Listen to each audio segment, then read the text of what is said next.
இங்கே முதலாவதாக வந்தவர் இரண்டாவதாக வந்தவர் தான் வெற்றியாளர் என்றில்லை. போட்டியில் பங்கெடுத்த ஒவ்வொருவனும் வெற்றியாளன் தான். பேச்சு என்பது ஒரு ஆகப்பெரிய கலை. தன் எண்ணத்தை வெளிப்படுத்தும் ஒரு கண்ணாடி தான் பேச்சு. ஒரு வலிமைமிக்க கருவி பேச்சு. ஒரு எளிய மகன் உங்கள் முன்னாடி நிற்கிற உங்கள் உடன் பிறந்தவன் ஒரு எளிய மகன். ஒரு பின்புலமும் இல்லை, பொருளாதாரம் இல்லை, ஒரு ஊடக ஆதரவும் இல்லை.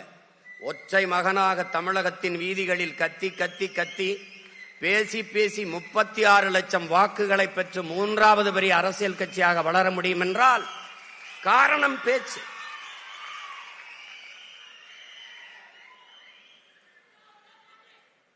தமிழ் ஒரு பேச்சு மொழி அல்ல, அது மூச்சு மொழி.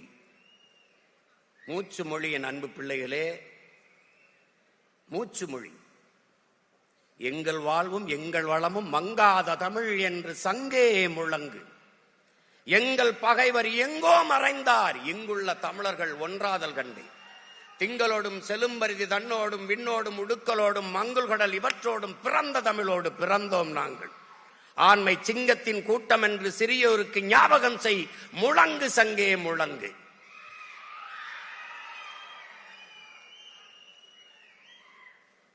வெங்கொடுமை சாக்காட்டில் விளையாடும் தோளெங்கள் வெற்றி தோள்கள்.